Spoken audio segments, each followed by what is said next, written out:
Shalom Pak Bambang, saya mau izin bertanya. Benarkah Alkitab sudah direvisi? Mohon pencerahannya. Loh, yang diterjemahkan itu direvisi, itu betul lah. Bahasa Indonesia zaman VOC lain dengan bahasa Indonesia sekarang. Coba Anda sekali-kali datang ke Malang ya.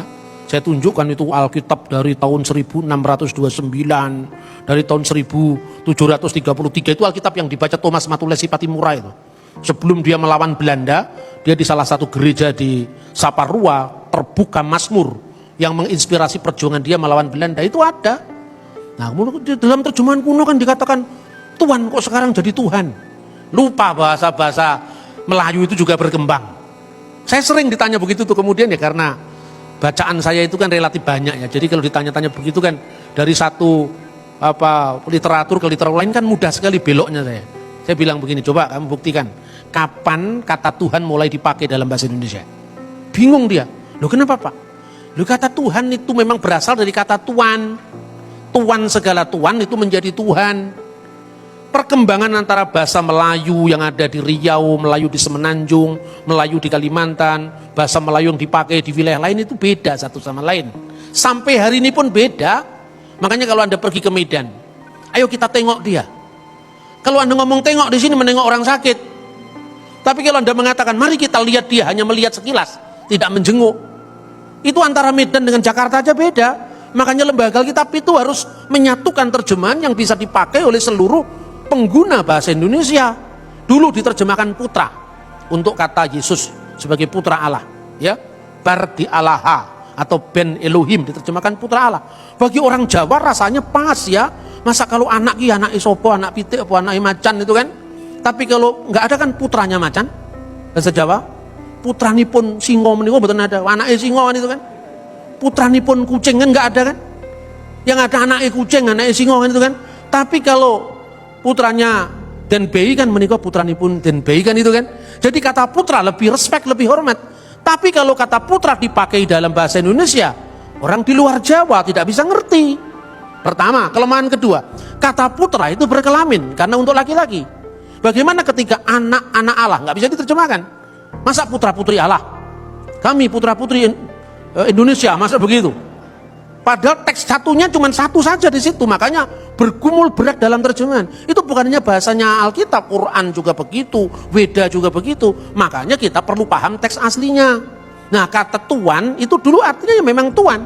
Di zaman Majapahit, patih pada masa Raja Wikramawardhana itu namanya Tuhan Kanaka.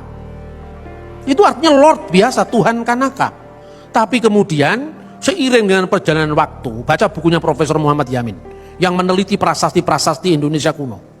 Awal mula ketika Islam masuk ke Indonesia di Prasasti Trengganu tahun 1380, itu kata Allah belum dipakai secara mutlak, masih berdampingan dengan kata Dewata Mulia Raya. Itu Prasasti Trengganu sebagai terjemahan dari Allah.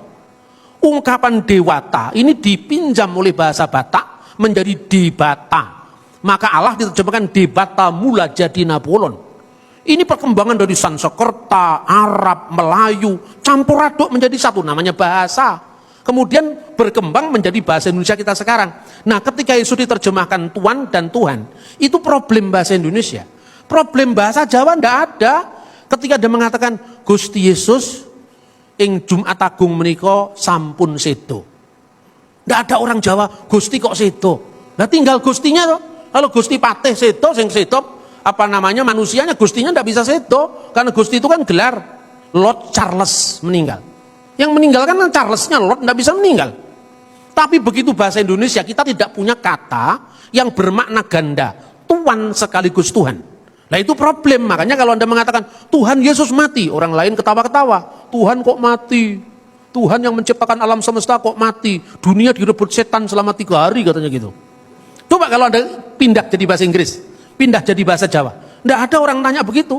Karena kata Gusti bermakna ganda, baik Tuan maupun Tuhan, tergantung konteksnya apa. Kalau itu Gusti dalam makna Gusti Pangeran Diponegoro, ya yang perang Diponegoro 1825 sampai 1830. Tapi kalau Gusti Allah, yaitu Allah Subhanahu wa taala dalam pandangan Islam. Tapi kalau Gusti Pangeran itu seto, maksudnya manusianya, tidak pernah Gusti Allah seto gitu loh.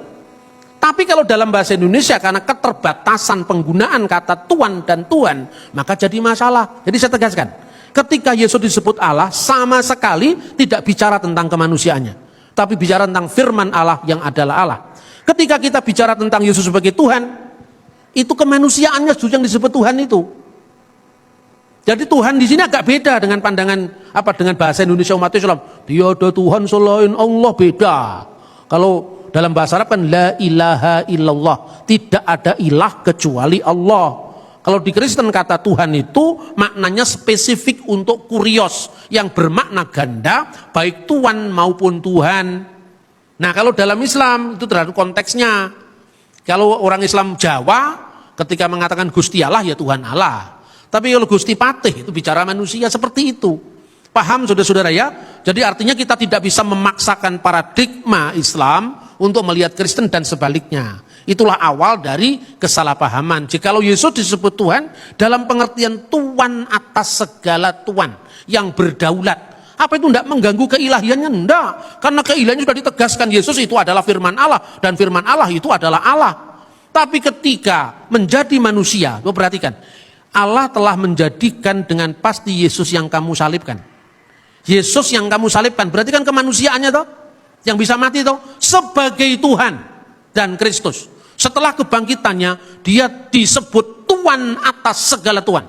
Karena kuasa baik di surga maupun di bumi telah dilimpahkan kepadaku. Tapi ketika perempuan Samaria belum mengenal identitas Yesus, pasti dia mengatakan, nenek moyang kami menyembah Tuhan di sini. Tapi nenek moyang kurios, Tuhan, bukan Tuhan di sini. Makanya dalam lembaga Alkitab, ya Alkitab Bahasa Indonesia TP, terjemahan baru edisi 2, 1998, dari nyatalah padaku bahwa Tuhan adalah seorang nabi, sekarang sudah disempurnakan terjemahannya, nyatalah padaku bahwa Tuhanlah seorang nabi. Ini tidak mengganggu ketuhanan Yesus, karena apa? Ketika perempuan Samaria mengenal Yesus di perigi Yakub, dia belum bangkit sang Mesias. Dia belum tahu bahwa Yesus itu bukan sekedar Tuhan, tapi Tuhan atas segala Tuhan, yaitu Tuhan. Maka ungkapan yang disampaikan Thomas ketika mengatakan kurios mou ke hoteos mou, my Lord and my God. Lord di sini maknanya jelas, Lord of Lords, Tuhan atas segala Tuhan, dan itulah yang disebut Tuhan. Memang tidak mudah, tetapi ketika kita terus menggali kebenaran firman Tuhan, semuanya akan tuntas. Sebab siapa yang mencari pasti akan diberi. Siapa yang meminta pasti akan mendapat. Siapa yang mengetuk pintu pasti pintu dibukakan. Maka kita harus setia kepada kebenaran firman Tuhan. Tuhan memberkati kita dan firman-Nya terus melengkapi kita untuk iman percaya kita dalam mengiring Yesus Kristus juru selamat kita. Amin. Oke Pak Bambang, penjelasan Anda sangat mencerahkan dan menguatkan iman kami. Terima kasih, Tuhan Yesus memberkati.